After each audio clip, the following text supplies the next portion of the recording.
कि गुंडा माफियाओं का सफाया हो गया, प्रदेश सुरक्षित, महिलाएं सुरक्षित।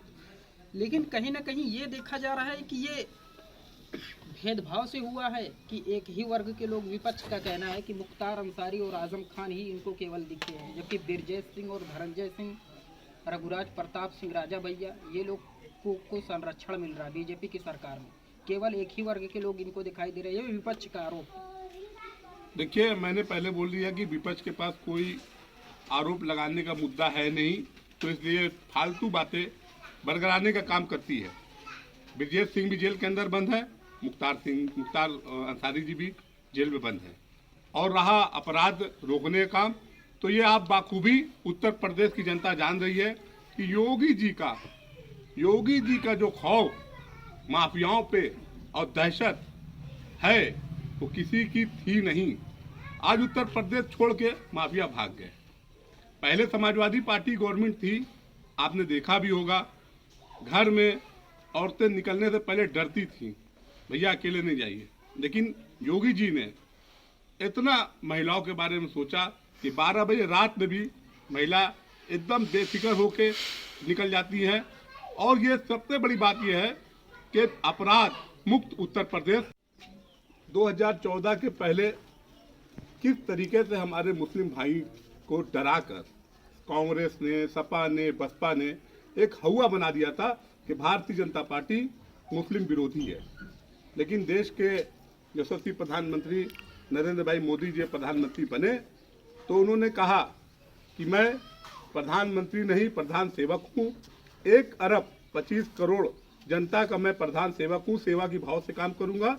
और उन्होंने सभी के लिए सोचा और सबका साथ सबका विकास का नारा भी लगा। जी, सबका साथ और सबका विकास का नारा भी लगाया।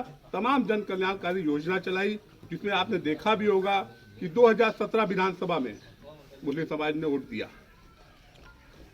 योगी आदित्यनाथ जी ने अभी एक बयान दिया था कि ये लड़ाई 20 बनाम 80 की है। उसको इस प्रकार से देखा जा रहा है कि 20 बनाम मुसलमान, इस प्रकार से देखा जा रहा है। देखिए, योगी जी ने ये कहा कि 80% हमारे साथ उत्तर प्रदेश नहीं पूरे भारत की जनता है, क्योंकि मैंने इतना काम किया है और सबके बारे में सोचा है।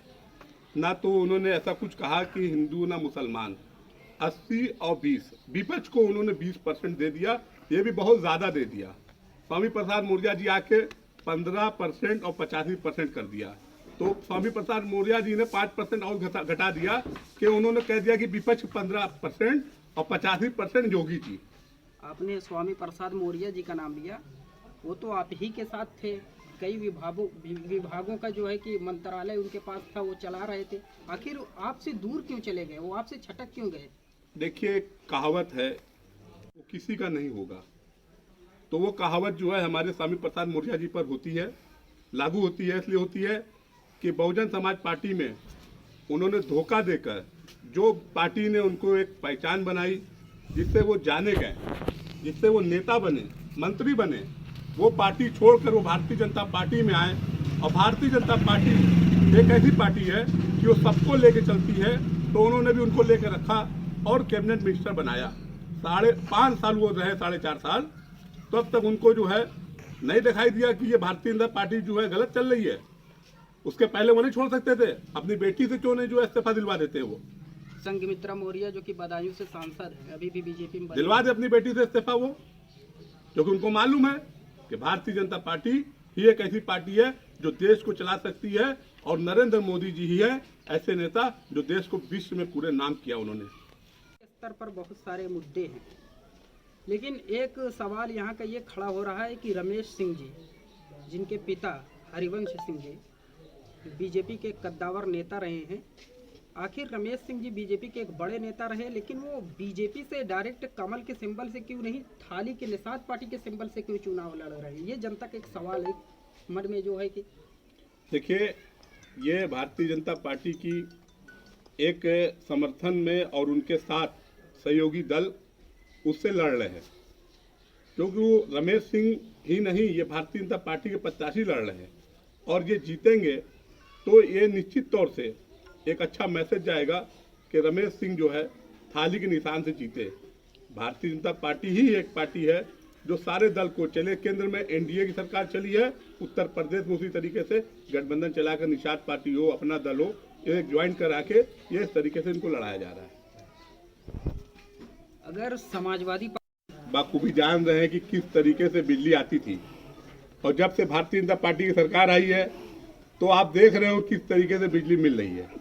पहले वो बिजली देने के बारे में सोचे, फ्री तो बहुत दूर की बात है।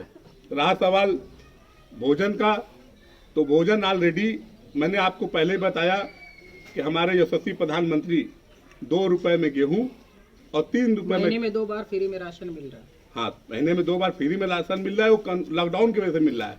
लेकिन जो गरीबी रेखा में यह स्कीम चलती रहेगी, 2 रुपए किलो गेहूं और 3 रुपए किलो चावल। इसके पहले कांग्रेस ने बहुत दिन तक राज किया, कितने दिनों तक कांग्रेस ने राज किया, लेकिन आज तक आप एक उम्र आपकी हो गई होगी, 20-22 साल की आपकी उम्र होगी, लेकिन कभी आपको नहीं सुनने मिला होगा कि 2 रुपए में किलो गेहूं और 3 रुपए किलो में चावल। 2 मोबाइल हर घर में है।